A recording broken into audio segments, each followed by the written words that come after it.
विश्वामित्र के यज्ञ की रक्षा। राम, लक्ष्मण, भरत और शत्रुघ्न ये राजकुमार अब बड़े हो चुके थे। राजा दशरथ ने उनको सुयोग्य शिक्षकों के आश्रम में भेजा। राजकुमारों ने थोड़े ही समय में वेद, शास्त्र, पुराण और राजनीतिक प्राप्त कर ली। धनुर्विद्या और धनुर्वेद में भी वे कुशल हो गए। वीरता तो उनके रक्त में ही थी। चारों भाई सब विद्याओं में निपुण और पराक्रमी थे। उनमें से राम सर्वोपरि थे। बल विक्रम के साथ उनमें शील, विनय आदि गुण भी थे। अपने पुत्रों के रूप, गुण और शील स्वभाव को देखकर माता पिता हर्ष से फूले नहीं समाते थे। राजकुमारों के युवा होने पर राजा को उनके विवाह की चिंता हुई। वे इस विषय में एक दिन मंत्रियों और पुरोहित से बातचीत ही कर रहे थे कि द्वारपाल ने समाचार दिया, महाराज, महर्षि विश्वामित्र पधारे हैं। सुनते ही राजा दशरथ सिंहासन छोड़कर उनके स्वागत के लिए आगे बढ़े।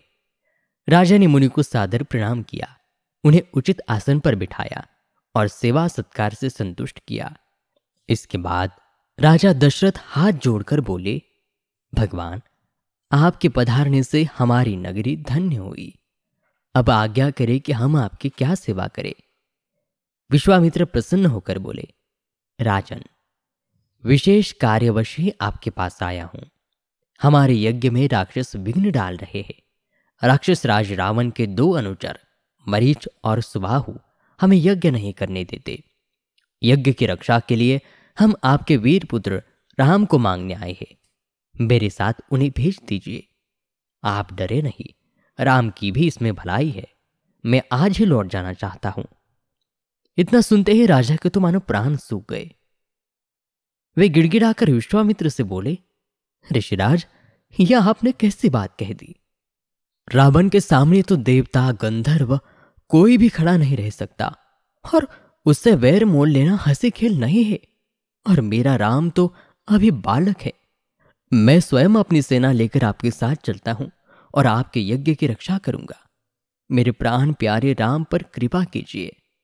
बुढ़ापे में मुझे पुत्र वियोग से दुखी न कीजिए। इतना कहकर राजा विश्वामित्रों के चरणों में गिर पड़े।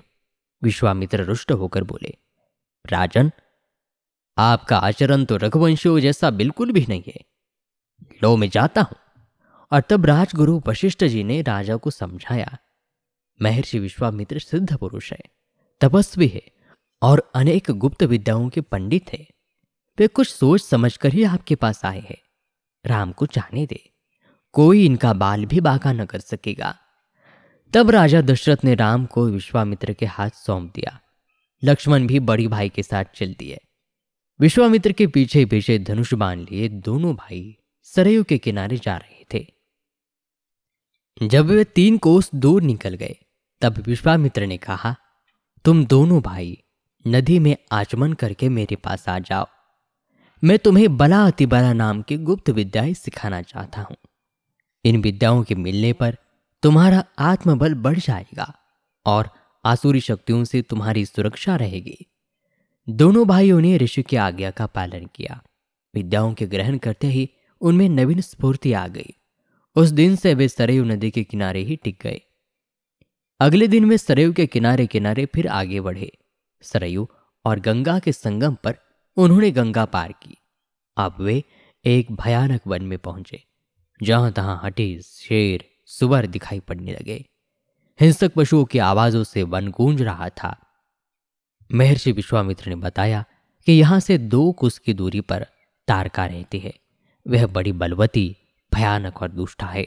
उसने अपने पुत्र मारीच की सहायता से यहाँ के जनपदों को उजाड़ दिया है। अब तो यहाँ भयानक वन ही तुम देख रहे हो। आज तुम्हें उसका संहार करना है। स्त्री समझकर उसे छोड़ना ठीक न होगा। श्री राम ने उत्तर दिया, मैं तो आपकी आज्ञा का अवश्य पालन करूंगा।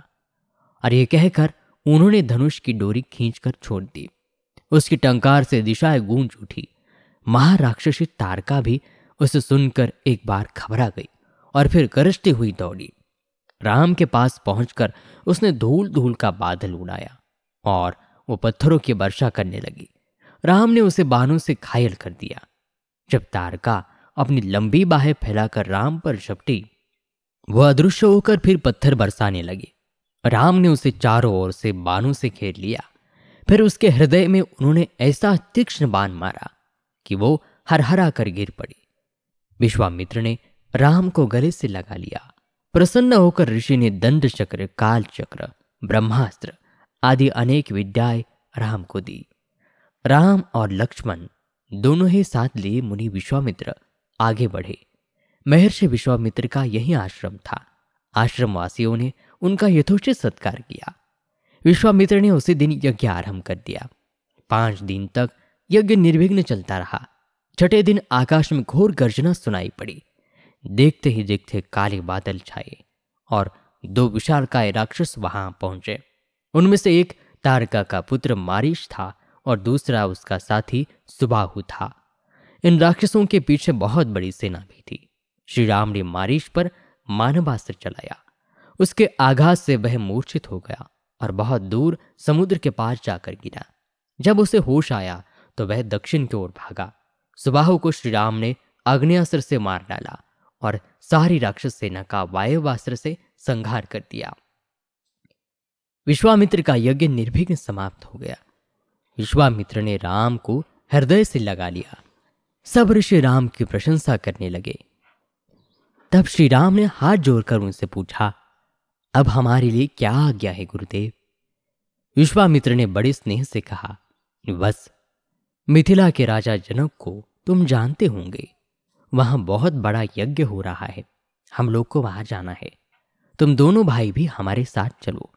राजा जनक के यहाँ एक विचित्र धनुष भी है। उसे कोई उठा नहीं सकता। वह धनुष भी तुम्हें देखना है। और इसी के साथ रामायण की यह कहानी यहाँ पर समाप्त होती है। आपको ये कैसे लगी हमें ज़रूर बताइए। आपसे मुलाकात होगी अगली नई कहानी के साथ। तब तक नमस्कार।